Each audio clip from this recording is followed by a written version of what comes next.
Xin chào cả nhà đã quay trở lại với kênh YouTube channel Như Thalia Cuộc Sống Canada. Thì trước khi vào video, Như cảm ơn 356 người đã đăng ký kênh ủng hộ mình. Thì đúng ra thì tuần vừa rồi thì Như sẽ để video lên, nhưng vì do con gái mình nó bệnh, thì hôm nay mình sẽ chia sẻ với cả nhà một câu chuyện. Cách đây mấy hôm mà con gái mình đã bị ho ra máu vào buổi tối. Nửa đêm bé khoảng tầm 1 giờ mấy, gần 2 giờ thì bé ngồi dậy bé ho. Rồi sau đó bé ho ra máu rất là nhiều, trong máu có đàm. Thì mình mới đem bé đi bệnh viện luôn, bệnh viện nhi đồng, gọi là Children's Hospital ở Vancouver. Thì mình vô bệnh viện lúc đó cũng khoảng 2 giờ mấy. Thì ở trong đó thì có rất là nhiều trẻ em đang ngồi chờ ở bên ngoài cũng nhiều lắm. Rồi Thi Nà của mình thì nó ho ra máu như vậy nên người ta coi hồ sơ cũng là làm lẹ đặng kêu Thi Nà vô. Thì Thi Nà vô thì vô một cái phòng cũng một mình Thi Nà thôi. Rồi y tá mới lại cũng hỏi thăm khám. Rồi y tá mới đo huyết áp, đo nhiệt độ, rồi y tá đặt cái máy mà theo dõi.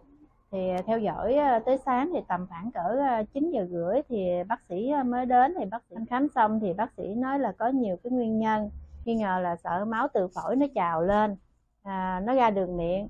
Rồi một nguyên nhân nữa là do sợ là ở dưới dạ dày được nó trào lên, nó ra đường miệng. Và cái nguyên nhân thứ ba nữa là trên mũi chảy xuống. Nhưng mà cứ hỏi đi hỏi lại hoài là lúc mà Thi Nà ho là nó máu nó có chảy từ trên mũi xuống không. Thì mình khẳng định là không, là lúc Thi Nà ho thì máu nó ra ở đường miệng. Máu nó ra đường miệng mà hấp hình mà xảy ra hai lần như vậy cũng ra đường miệng. Tại vì trước đó 3 tuần thì Thi Nà cũng có xảy ra như vậy mà cũng ra đường miệng, mà rất là nhiều, mà máu loãng nữa, máu nước, máu loãng. Còn hiện tại thì ho ra máu là máu đặc có đàm. Sau đó bác sĩ nói là bước thứ nhất là phải đi chụp hình phổi, bước thứ hai là đi nội soi bao tử và đường ruột, và bước thứ ba là nội soi mũi và cổ họng bằng camera. Thì kết quả của chụp hình phổi thì tốt. Rồi sau đó mới đi nội soi mũi với họng.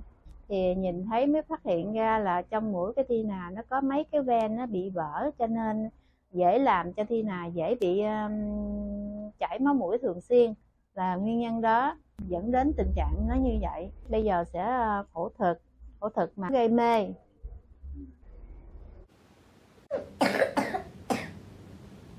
Đang ở bệnh viện. Sao con đưa cái tay bên kia lên ha. Nè, nằm chờ bác sĩ nè. Để theo dõi trên cái máy tính này.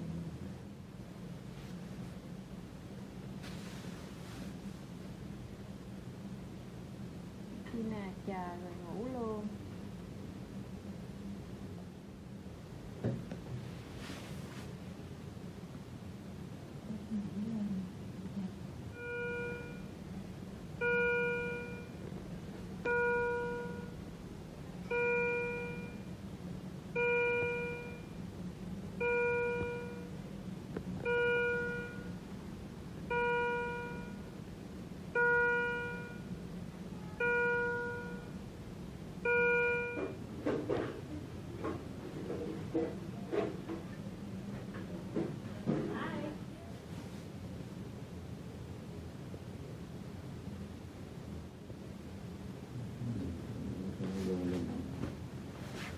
Ngủ tiếp nữa nè.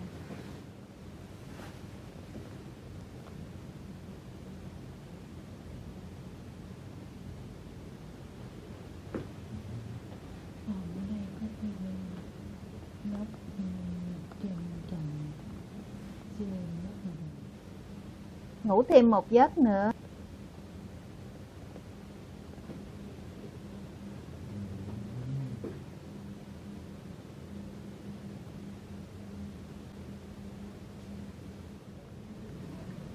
Phải sáng vô cái flash này của Thi Nà đó là chỉ có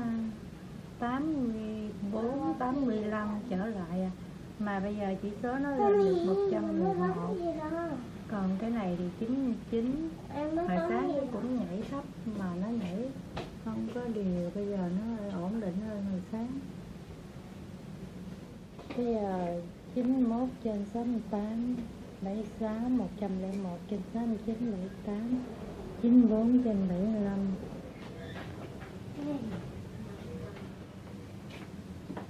Cho phẫu thuật thì chuyển lên tầng trên, thì phòng ở tầng trên này nó rộng bự hơn phòng ở tầng dưới nữa.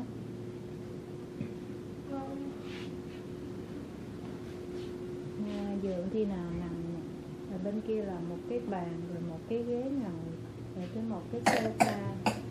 Hand salon thai, rồi đây là luôn là bồn tắm luôn, xin rửa tay. Này nếu mà là em bé thì phải tả đồ ở đây, có cái cân rồi luôn, tivi luôn. Chi phí là không có trả gì hết trơn nha, là bữa ăn là cho 4 người luôn đó, nhưng mà nhà em này chỉ lấy có một cái order, cái pizza cho Thi nào luôn. Cái phòng cực kỳ sạch sẽ mà nó đẹp, ăn cơm miễn phí luôn.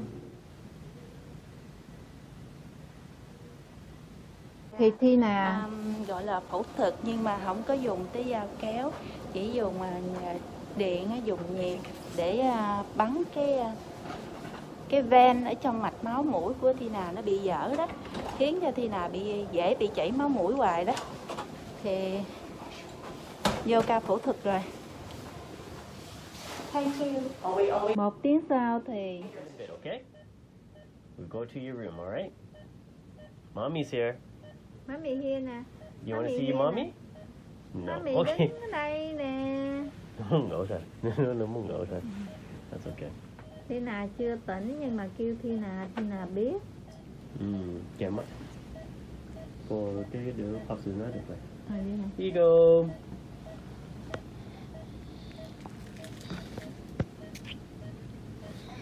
T7 320. Thi nào cắn đi. Cắn rồi cái cảm giác nó có lạnh không? Nó lắc đầu. That's okay. Hey, this is Lenny and ACU. I'm going to start bringing Tina up shortly. She's awake. She just wants to sleep, but she's having a popsicle, and yeah, she wants to go back to sleep. All right, see you in a bit. Thank you. Bye. Ngọt không con? Ngọt không? It's so sweet.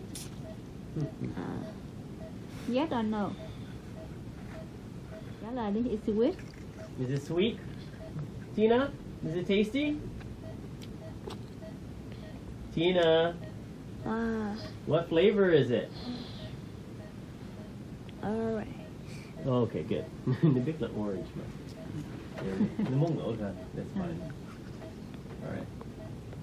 Cắn đi con. Cắn. Nó không có chợ. Rồi cắn mạnh không được, nó ngậm cho nó That's mềm okay. mềm rồi mới cắn, đúng không? Mở mắt ra nhìn coi má mì coi. Ba mở mắt ra nhìn má mì cái coi. Okay, you don't have to open your eyes, kid.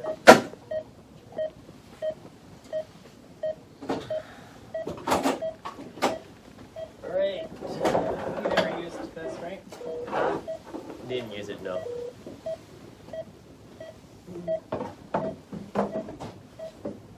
Nè, má mì cũng ở bên Thi nè. Thấy không, má mì mặc áo này nè.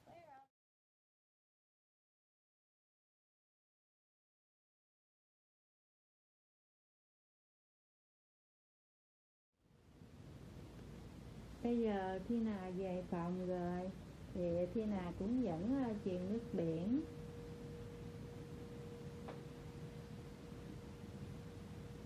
Cái chỉ số hiện tại trên màn hình bây giờ số này là 99, đây là cái này là nó nói về oxygen của Thi nào. Hiện giờ là 99. Còn hôm bữa mới vô thì nó thấp hơn, nó kiểu như nó có khi nó rớt xuống 80, 81 rồi nó lên là 99. Flasher này gọi bây giờ hiện tại là 92, nhảy lên 91 nhảy 93. Nhưng mà hôm bữa mới vào thì nó có 68 là đèn nó báo động, đèn vàng luôn, báo động rất là nhiều lần. Rồi từ từ nó nhảy lên 86 là cao lắm luôn, là 86 thôi chứ không lên nữa ha. Mà bây giờ thì sau khi phẫu thuật bắn điện trong mũi của Tina xong rồi, bây giờ chỉ số nó là 90, 89, 93, 92, nhảy lên nhảy xuống. Còn cái này thì giống như là mình đo lúc mà mình đo huyết áp. Hỏi bác sĩ là có thể truyền máu cho Tina được không, thì bác sĩ trả lời là có, nhưng không có nên. Có thể khi truyền nó có thể xảy ra nhiều vấn đề khác nữa. Thì hiện tại thì cái iron của Tina rất là thấp. Khi kiểm tra biết như vậy thì ở đây có chỉ định là cho Tina truyền vô một bịch iron gọi là sắt á, 126 ml để cho cái sắt trong người của Tina nó cho đủ lại. Này thì mới vô một bịch iron hồi chiều, hôm nay nhìn trên máy thì chỉ số nó lên hơn ngày hôm qua.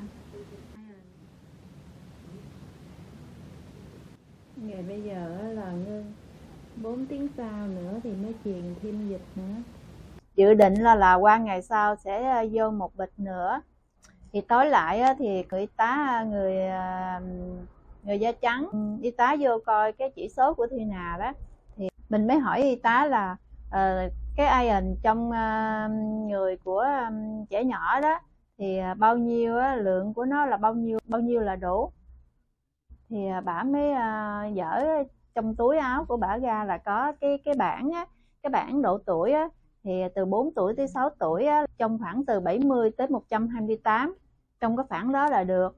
Thì lúc thời điểm đó thì dò trên máy á, thì của Tina là nó nhảy lên nhảy xuống là 120, có khi lên là 123 rồi trở về 120, 115 cũng có. Thì lúc thời điểm đó thì một lát sau á, thì máy nó báo động, thì cũng ngay trên cái vị trí đó luôn, điểm đó luôn là nó nhảy lên 159.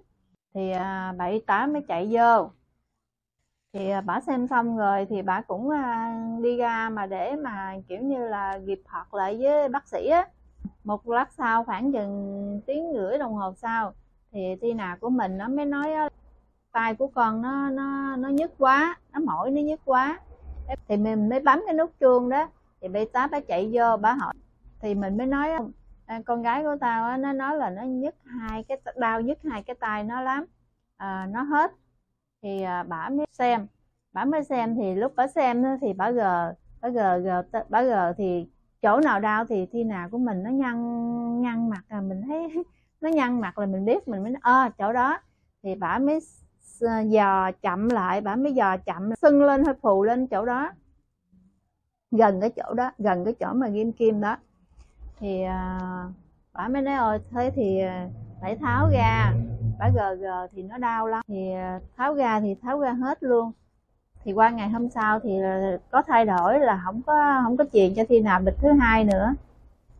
Rồi tạm thời bây giờ da dẻ của Tina cũng còn xanh, nhưng mà bác sĩ nói về nhà cho nó ăn uống đầy đủ, bổ thêm thì nó sẽ khỏe lại, nó trở lại bình thường nhanh hơn là ở trong này.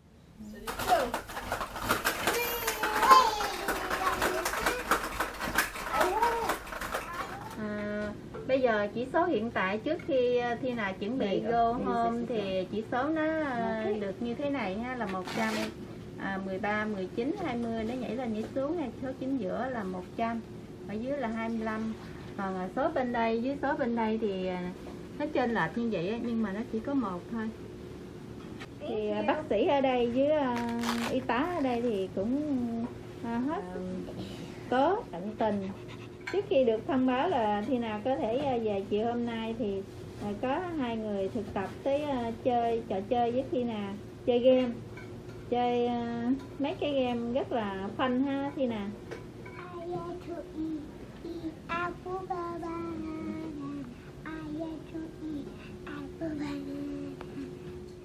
Yeah, very good Tina. Thì 4 tuần sau sẽ đi tới khám lại cái mũi của Tina. Rồi còn một cái vấn đề nữa là một cái kết quả của một cái xét nghiệm thử máu đó là ngày mai Family Doctor sẽ điện thoại cho mình biết, thì chắc có lẽ là bình thường rồi đó, nên hôm nay Tâm mới quyết định cho mình ra về nè. Và bác sĩ có dặn về nhà thì cũng tiếp tục cho Thi nào uống thêm thuốc iron. Hồi trước thì uống một cái muỗng nhỏ xíu trong cái hộp thuốc, thì bây giờ uống tăng thêm, uống 2 muỗng, thì mỗi ngày đó là 2 lần. Thì bây giờ mình cũng rất vui là Thi nào nó đã được điều trị rồi đó, thì về nhà sẽ dần dần hồi phục lại. Rất là vui đúng không con? Đúng không? Vui về được đi học. Cái đường này mình đi xuống ra về, tại vì mình ở trên tầng thứ 7 đâu nè.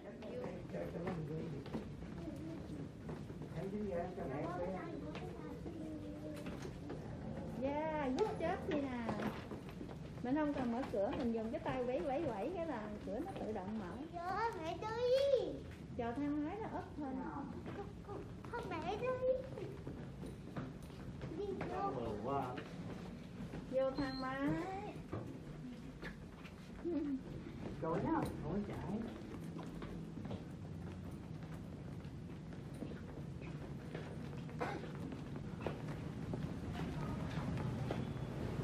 Đi tay phải là hướng thang máy đi lên. Nữa cho khi nào đi tới khám lại là ở tầng thứ 2 thôi. Khi nào có thấy lạnh không? Ok. Thì video của mình chia sẻ bệnh chảy máu cam của trẻ em như Thi Nà, thì cô chú và các anh chị em nào thấy video của mình hữu ích thì nhớ bấm cho mình một nút like, chia sẻ, đăng ký kênh nếu như chưa đăng ký kênh để nhận được những video mới kế tiếp. Và bây giờ xin chào và hẹn gặp lại cả nhà trong video mới tiếp theo. Bye bye.